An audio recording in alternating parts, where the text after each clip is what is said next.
Contented Media presents Dr. Bitcoin, the man who wasn't Satoshi Nakamoto, an original podcast series with Mark Hunter and Arthur Van Pelt.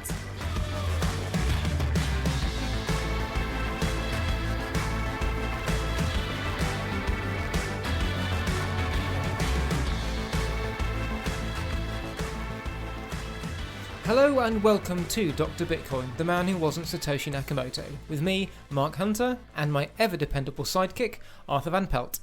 Arthur, it's been a while. How have you been? Yes, Mark, I'm very well. After the surprise ruling on the March of the 14th, what was it? That Craig is not Satoshi. Yeah, it was a relief, and I'm still living in a sort of... I wouldn't call it cloud nine, but it's getting close. It's like, wow, the 5 years of my work, it was a hobby, but still it took some effort, and I spent quite a few hours writing all my stuff, researching all his claims. But now that it has come to conclusion, it's a sort of a burden falling from my shoulders, and I'm enjoying it. I'm enjoying the aftermath, so to say. Yeah, you know what I found interesting actually is we were expecting to be sort of nervous, if you like, because you never know with the judge and with the legal system, but we were expecting like a month or so of nerves, of tension, of what's he going to rule, how's it going to go. But the fact that he just got rid of that, it's just made, I think, even for people on the other side, we know what's coming. It's done. And whatever happens from now is like, it's just kind of the inevitable. So it's actually quite a nice position to be in. Even though we expected Copa was going to win, it's actually quite a nice position to be in, isn't it? Where they've already won. It's just how bad is it going to be? So, like, it's only going to get better from here. You can only make educated guesses about it, but it is very convenient for parties, especially Copa, of course, but also the Bitcoin developers and other parties, Coinbase, Kraken, all the parties involved there, that the ruling already fell on the last day of the trial, because it gives a lot of clarity for the trajectory that parties have to follow in the aftermath of this ruling. Now, we hadn't planned to do any more recordings until Justice Miller drops what is likely to be a heavy ruling next week, where we learn just how fucked Craig Wright really is. But we've seen some action concerning not just the Copa case, but several other cases too, all of which we've covered in one way or another on this podcast over the past 2.5 years or so. This being the case, we thought it important to do a catch-up and clear the decks ready for next week. So, Arthur, we'll start with the Copa case. Now, the trial concluded on Thursday, March the 14th, with Wright declared not Satoshi, as we all vividly remember. But there's been some back and forth over the costs, including not one, but 2 freezing orders. Now, we need to start this story with a company called RCJBR Holding Limited, which was formed on October the 3rd, right after Craig Wright left nChain. Craig Wright and his wife Ramona Ang were named as directors of this company, with Ang being awarded all the shares in the company, which Wright valued at £5 million. Now, if all this sounds horribly familiar, just wait. 3 weeks after it formed, on October the 21st, Wright doubled the number of shares, in turn doubling the company's value to £10 million, backdating this increase to October the 10th. The same day, he made another filing where the share count doubled again, this time dating it to the previous day. Somehow, out of nowhere, RCJBR held 20 million shares and was worth £20 million. Arthur, the suggestion here is that, on paper, at least, these shares are worth £20 million, but I'm assuming that this figure came from Craig Wright writing a number on a piece of paper rather than any actual business conducted. Yeah, that's hard to say. We can form our opinion based on some rumors that we read. We can see what is happening in those filings in England, but my suggestion, in my opinion, this also leans towards a paper-only valuation of something that is actually worth nothing. So he creates something from thin air, and he files it at the Companies House in England. So again, I'm only guessing here, but Craig Wright might use those numbers in Singapore to probably falsely claim wealth as a backup to possibly his next scam in that country. But yeah, again, this is only making really, really wild guesses about things that we don't know for real. On March the 18th, just one working day after Justice Mellor's verbal verdict, Wright filed notice that RCJBR had a new shareholder, De Morgan, a Singapore-based entity under Wright's control since December 2013. De Morgan took half of the 20 million shareholding, leaving Ramona Ang with the other half, and listed another shareholder, Craig Wright, with 0. What's interesting about this is that Wright was never listed as a shareholder in the first place, and he had backdated the supposed transfer of his shares to the 5th of February, the day the Copa versus Wright trial started. Arthur, we're all well aware of Craig Wright's penchant for backdating, but what was the advantage to pretending that he owned the shares in the first place and then got rid of them on the day the trial started? Now that's again something that we can only make an educated guess about at this moment in time. So it could be a distraction, could be his typical 5D chess game that he's playing. It could be a sort of amateur psyop that Craig Wright is performing in his own style, just to deceive the people who are chasing him for money. Pick one, I would say.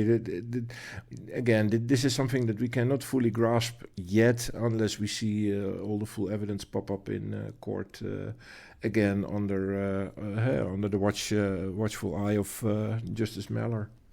Yeah, the only reason I can think of him for backdating it like that is to make it seem like he didn't do it like in the immediate aftermath of the trial, so he can say, oh no, I did it in February, it wasn't me reacting to the verdict. But it was backdated. It's so obvious it was backdated. The first day he got the chance after the verdict, pretty much backdated it specifically to the very first day of the trial. Yeah. And then he never owned any shares in the company, so he pretended he owned the shares and then got rid of them.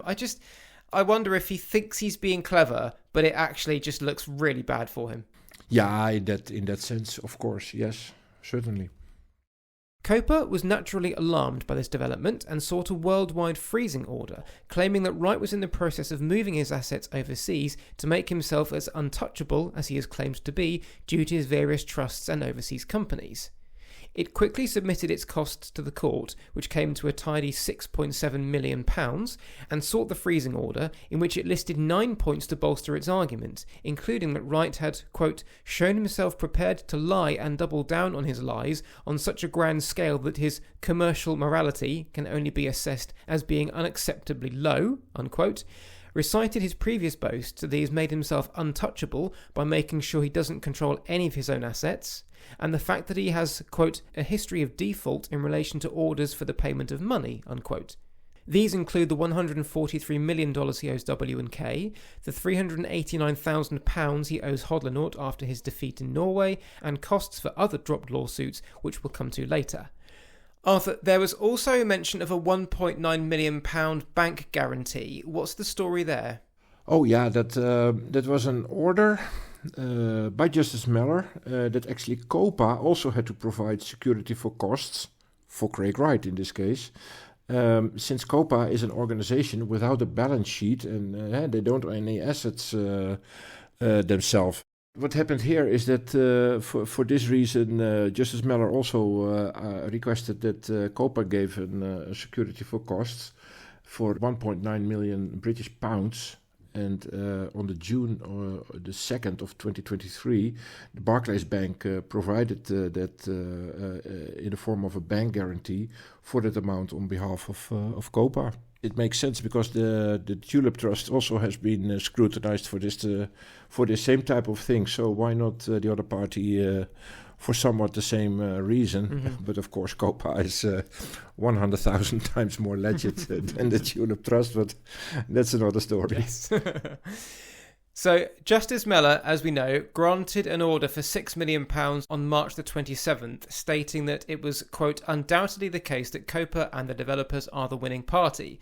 They are highly likely, to say the least, to obtain an order for their costs. Furthermore, in the circumstances, it is likely that these costs will be awarded on the indemnity basis, unquote. Now, of course, we know that when a party loses a lawsuit, it has to pay the cost of the other side. This is known as standard basis. However, there is also the indemnity basis, which is when the court orders the losing party to pay costs at a higher rate than would normally be awarded. This might be done in circumstances where, according to Craig Wright's friend ChatGPT, quote, the losing party's conduct has been particularly unreasonable, such as cases of misconduct, frivolous claims, or where the losing party has acted unreasonably in the conduct of the litigation, unquote. Arthur, I think that gives us another indication of what's to come, doesn't it? Yeah, say no more. How more clear can you be? Yeah. It already started on March the 14th when Justice Meller said the evidence is overwhelming. So yeah, this is the next indication that Craig Wright can expect a not very favorable ruling. And then I'm being kind here. Yeah, definitely.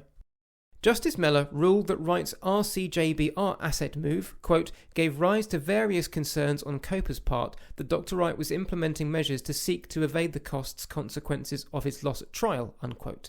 The order froze all Wright's bank accounts and other assets until the $6 million had been sent to the court, with Justice Meller demanding that Wright provide a breakdown of his assets and cash balances by 4 p.m. on Friday, 5th of April. If the money was paid into the court's funds office and the asset declaration sent by that date, then the order would cease to have effect. On Friday 5th of April, Craig Wright indeed sent Copa his list of assets, as well as depositing a cheque for £6 million into the court's funds office. This, in theory, released him from the order. However, Copa was unhappy with two things. Firstly, Wright's asset declaration consisted of a year-old 500-page behemoth taken from the Kleiman case, rendering it largely useless to them. And secondly, the cheque would take days to clear, during which time Wright could sell his assets, with Copa not knowing if the cheque would end up bouncing or not. This was of particular concern, given that the little information the asset declaration form did show them was that Wright, as he promised, possessed nothing like the funds to pay Copa's bills. As a result, Copa asked Justice Meller to force Wright to complete an up-to-date asset declaration and rule that Wright had not met his obligation over the payment, thus not releasing him from the freeze order. Arthur, if the $6 million Wright paid in wasn't made up of his assets, I assume it was just sitting in his bank account? I don't think so. Now, yeah, it's again something that we could only guess, but here we find some, more than a few hints how that went, because what we read in the ruling is that Craig Wright received a deposit for £6 million British pounds on April the 3rd from an unknown third party. Then Wright's bank sent him an email, also on April the 3rd, telling him that the $6 million deposit had cleared. Now, Wright then cut a check and forwarded the email to Copa and the General Counsel for, and here you go, for the Air Group, which is now in charge of N-Chain. Now, the Air Group is, of course, run by Kelvin Air. Now, we are also led to believe that the check was hand-delivered to the court funds office by someone from Felitor Law, which is Kelvin Air's law firm. Now, I mean, of course, it's only my opinion, but this is clearly Kelvin Air's hands in the whole thing again. Yeah, I remember reading somewhere that Craig Wright now had to fund his legal activities through selling his N-Chain stock. So could he be selling his stock to N-Chain and this is them sending him the money for those sales? That is probably what happened there. If you ask me, all roads lead to Rome. Kelvin Air. Again, it's only my opinion, but there are pretty solid indications that Kelvin Air struck a deal with Craig Wright, and then we understood that Craig's share in N-Chain were part of that deal. Now, yeah, that can only mean one thing, that is that Craig, and probably his wife is involved in that also, we don't know, but at least Craig Wright sold his shares for cash in his hands, and with that cash he is now paying his lawsuits. And if N-Chain is the buyer, or a subsidiary of N-Chain, or Kelvin Air, or a sock puppet of Kelvin Air, in the end it's very likely, again, it's only my opinion, that Kelvin Air is pulling the strings on these financial deals with Craig Wright. The hearing over these issues took place on April 12th, 2 days after Wright's £6 million cheque cleared, but if he thought he could start selling his assets again, he was mistaken. The developers were awarded their own freezing order for just over £1 million. However, this payment cleared on Friday, meaning that the freezing order is now dropped, he can keep his secrets about his assets to himself, in the UK at least, and the developers can get their legal fees paid. That brings us up to date with the costs issue, but there's one last thing that's worth noting regarding Wright International Investments UK Limited, which is the third claimant alongside Craig Wright himself and the Seychelles-based Wright International Investments in the Copa case. The UK variant was formed through a Mayfair-based wealth management firm in March 2022 and has conducted so little business that in December last year it had to file accounts for a dormant company. This filing came 2 months after Stephen Matthews had been booted from his position as director of the company in the wake of the Christian Ager Hansen leaks, with all the shares in the company moving at the same time to, here we go again, RCJBR Holding. Given that the 100 shares had a nominal value of just £1 each, this might not have been a particularly big deal, but in its dormant company accounts, Craig Wright had to list the cash on hand in the company's bank accounts. And how much did this nothing of a shell company apparently have in the bank? £15 billion, to the penny. No one can't accuse Craig Wright of not being able to spin a good yarn.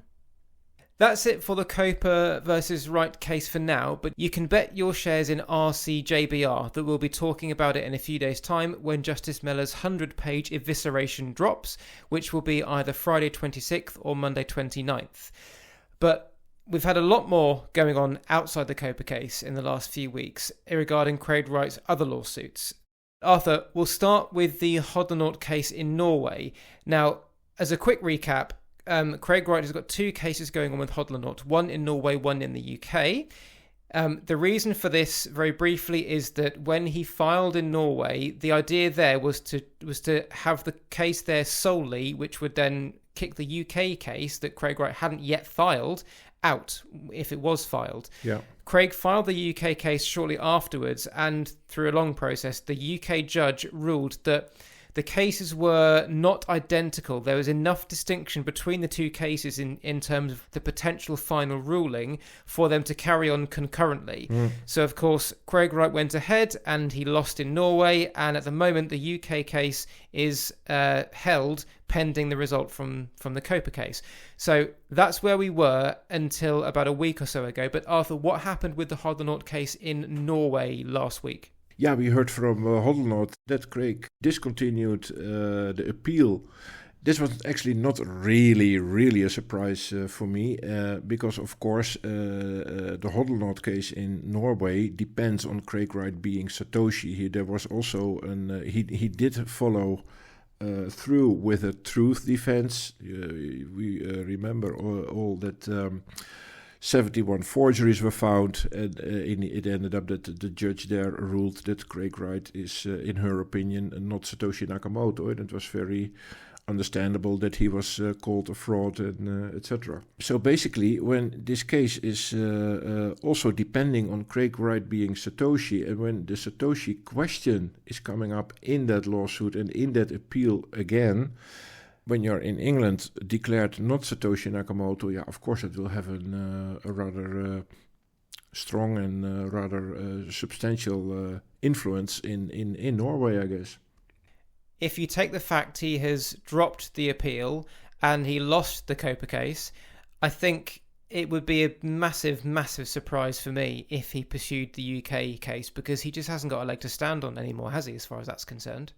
Yeah, but that is then talking about surprises. That is for me the surprise that he did not drop both cases at the same time. That is what Craig Wright could and should have done. He should have dropped not only the Norway case but also the UK case, because there are basically, of course, there is, according to the judge, a little bit of a difference, but it's basically the same case. Only the opposite, the reverse of Norway. Norway is a negative declaratory relief case, while in England it's a case of Craig Wright against Hodlonaut, claiming this is a libel. So, yeah, basically the same case. As far as I'm aware, both had the truth defense, Norway at least, and as far as we know in the UK, same story. There is a truth defense. Now, if the truth defense in England is already Craig Wright is not Satoshi, then he basically has lost the libel case in the UK also.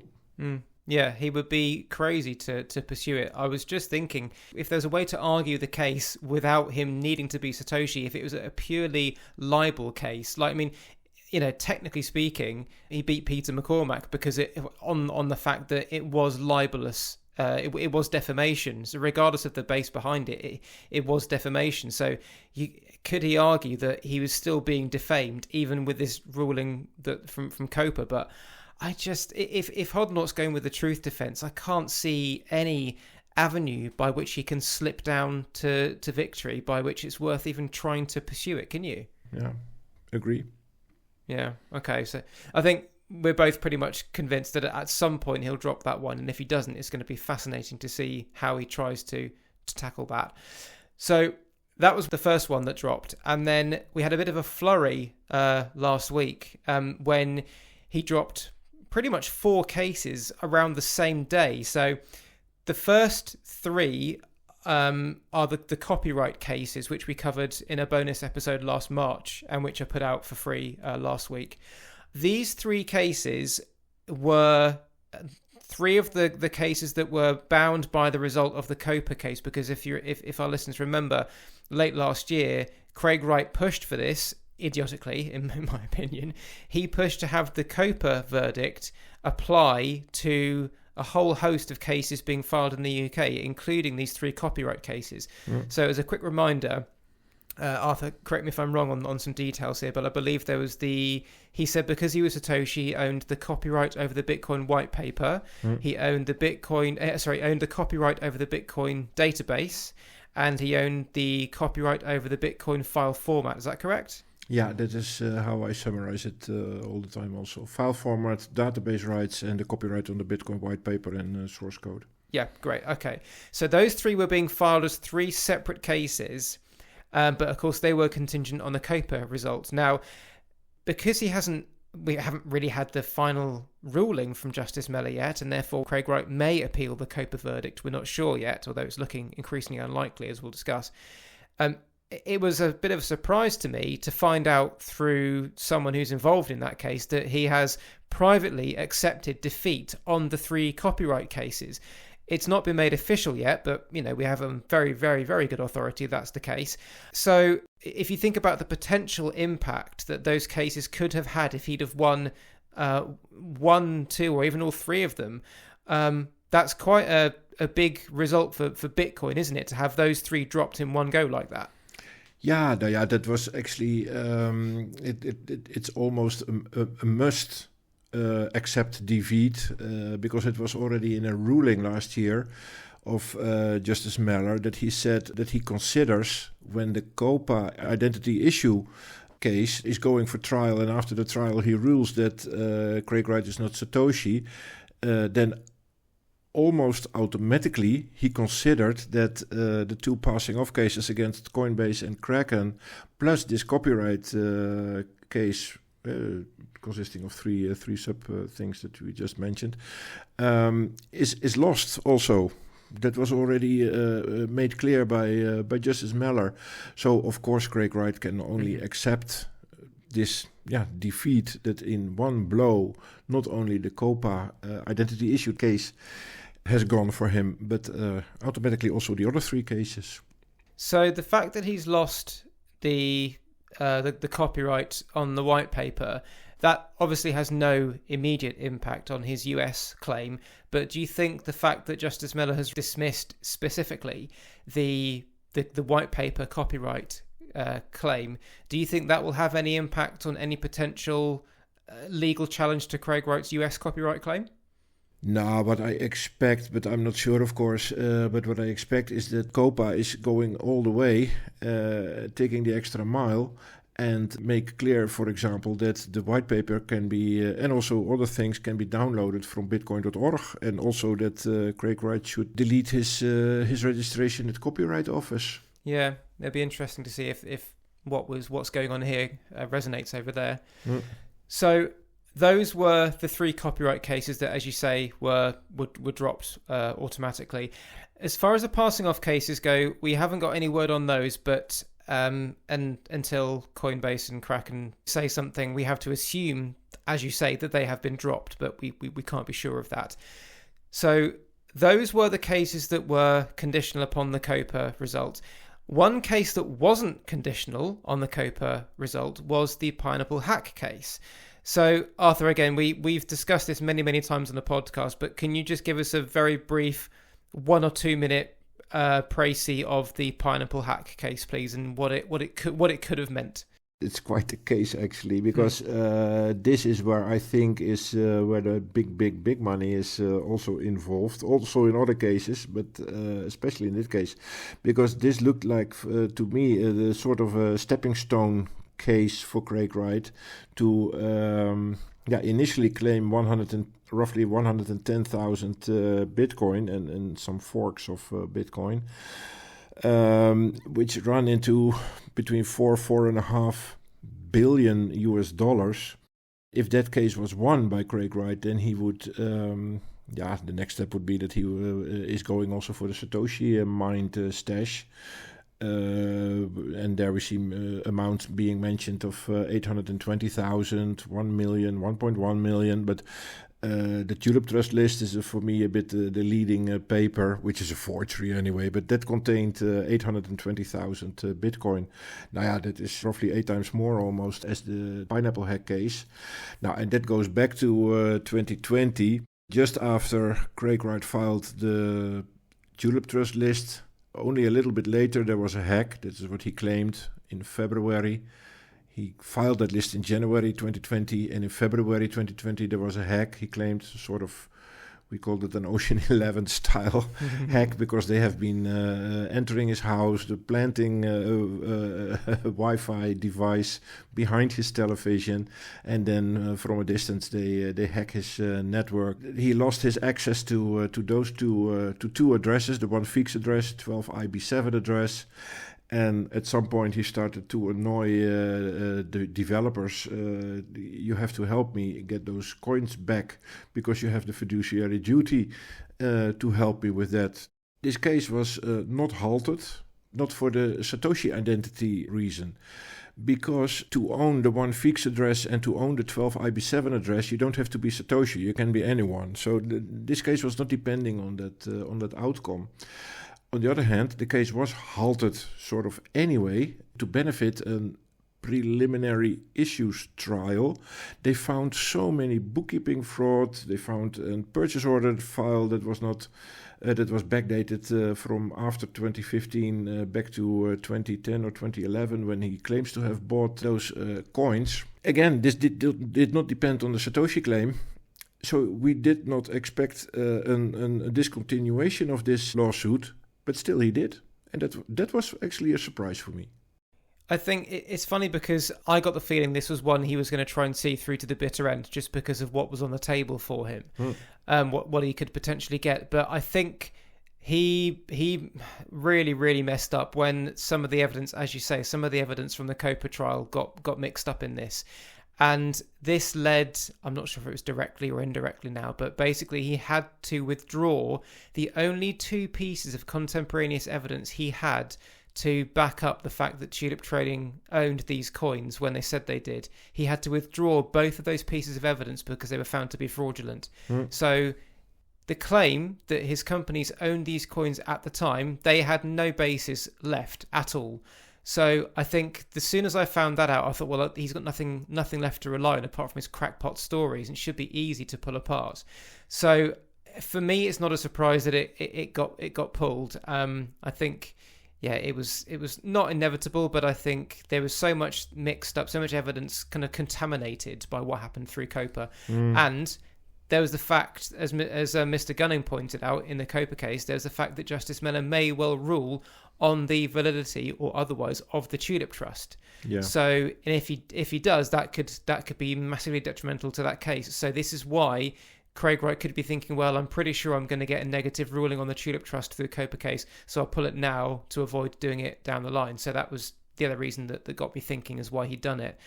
But this one is extraordinary because if you think what has gone into this, like going right back to 2020, as you say, there's the claim of the hack, there's the letters to the developers, there was that strange notice that got put in the Financial Times, was it? Yep. That thing about if you own the 1 Feeks address, speak now or forever hold your peace. There's the police report, as you say, but they've never ever publicised it. The biggest heist in British history, never mentioned publicly. The whole thing has just been so crazy from start to finish, and I'm glad it hasn't gone through to trial for the sake of the developers, who would have to be putting up costs and this sort of thing. So at least that protects them to a point, although they've still got to get some costs back that they've already expended. But it's a shame that we wouldn't have seen this go through to trial, because can you imagine what a half-decent legal team would have done faced with a story like that and no evidence? It would have been an utter humiliation. Yeah, absolutely. But if I put that aside, I'm happy for the developers that they are now released of all the stress that they have been through for the last few years. So that is a win-win, if you ask me. But from a legal standpoint, it would still interest me if this case had led to, somewhat shocking or earth-shattering rulings about the fiduciary duties of open source developers. In one hand, I don't think it would change much. It would solidify their status a bit more, which would be good for the future and for other projects that are working with open source and with developers working on those open source projects. And it would also give more clarity about the MIT license, if it is fully suitable for the situation that it is supposed to cover. For example, they could also fine-tune the MIT license a bit more, so that developers are always covered under there is no fiduciary duty of any kind in the work that I am doing here, whatever software I'm creating under the MIT license. So we missed that clarity. There were, again, that's only from a legal standpoint that is completely besides the stress that the developers have been through. But that would have interested me how that would have, how that could or would have ended with a ruling from Mellor. Yeah. So that's everything that's happened with the cases that we know there's been action on. So just to recap then, the Hodlonaut appeal has been that's been pulled, but the UK case is still going ahead for now. The 3 copyright cases have all been pulled or automatically lost. The passing off cases we assume have been automatically lost, but nothing confirmed as yet. And the Pineapple Hack case, which wasn't contingent on Copa, has been pulled. So he's down to probably just one court case left out of all the almost double figures he's been running up since 2019. So all this talk of 5D chess and ruining people, this, that and the other, it's all in the last few weeks just utterly fallen apart, which is obviously fantastic to see. So he hasn't accepted defeat in the Copa case yet. He's waited to see what the final ruling is, but I think we can tell from the hints Justice Mellor has given us and the acts that Craig Wright has been carrying out in dropping these court cases. I think, Arthur, we were all wondering whether he was going to appeal or not, but I think even he has realised that in this case, appeal is going to be utterly pointless. I think that's the impression I'm getting, is that when this ruling comes, he's already hinted there's going to be no appeal. For me, it's quite clear that there will be no appeal, and that the most clear hint that he has been giving is dropping the appeal in Norway. Look at it from another angle. If he was sure that he was going to appeal in the UK, then he could just run the appeal, hoping to win. And if he wins the appeal in UK against Copa, then he, not automatically probably, but almost automatically, he can, at least he will get a very strong position in the appeal in Norway. So in reverse, when he drops Norway with the truth defense that he already lost, by the way, of course, also with those forgeries.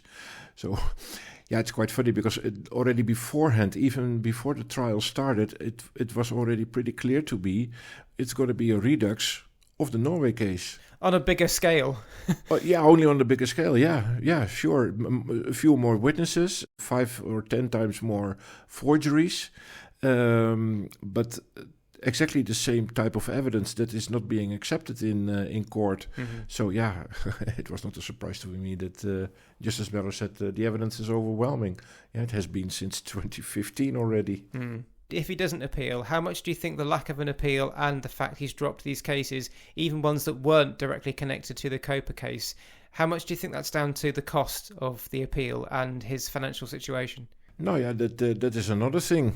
We have no idea, of course, but let's still presume that he sold the shares to Calvin Ayre, and we can only make an educated guess how much those shares were worth. We only know for sure that when in 2015 he got a share, roughly around 1/3 of the company, and then it all depends. Did he sell some of those shares? By the way, that is together with his wife. He did not have those shares alone. But let's say 1/3. What has been sold down the line between 2015 and 2023, 24? We don't know. And how much is Enchain being evaluated? Yeah, probably not much because they hardly make any revenue. Currently, we don't know. Okay. So we're about, best case scenario, a week away from Justice Miller's ruling, because he left things a little bit unsure, because he said 28th of April, but that's a Sunday, so we're not sure if it's coming the Friday before, which would be next Friday, or the Monday after.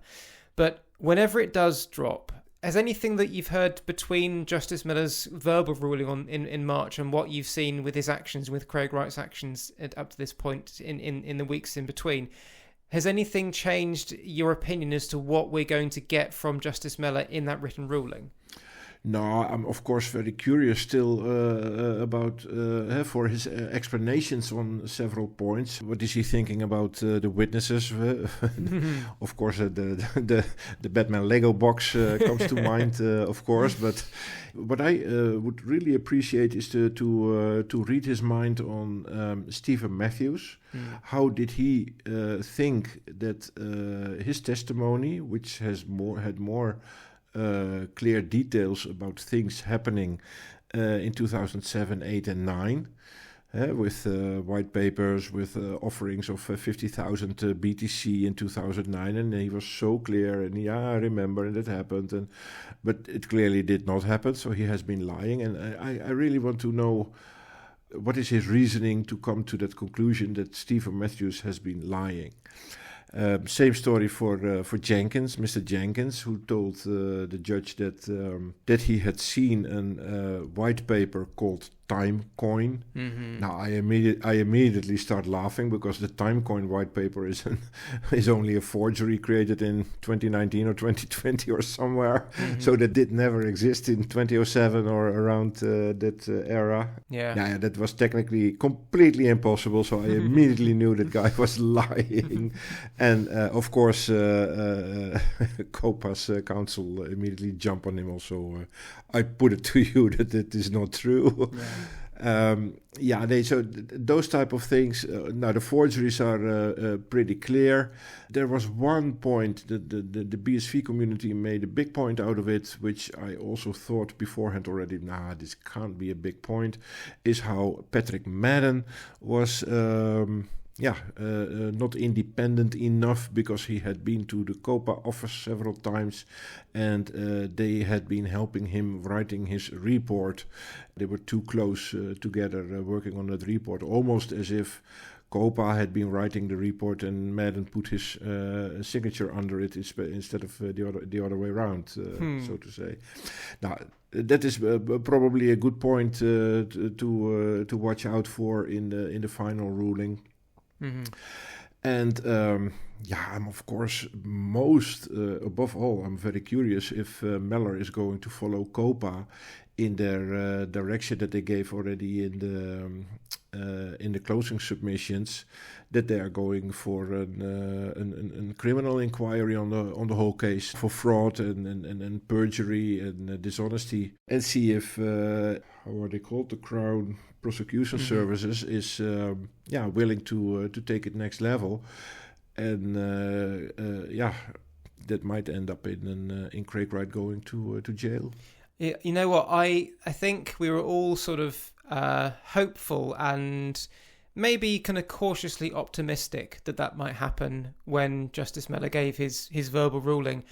But from what I've seen in the couple of filings that have come out, and from the drip feeding we're getting from the things he's saying, I think this is going to be really, really bad for Craig Wright. I get the impression that this is going to be almost every single word he has said is a lie. I think we're going to that level. I think it's going to be worse than he can imagine, because I don't know, I just get this feeling that the judge is just so unimpressed. I think he's going to rip everything apart. He's seen through the whole lot.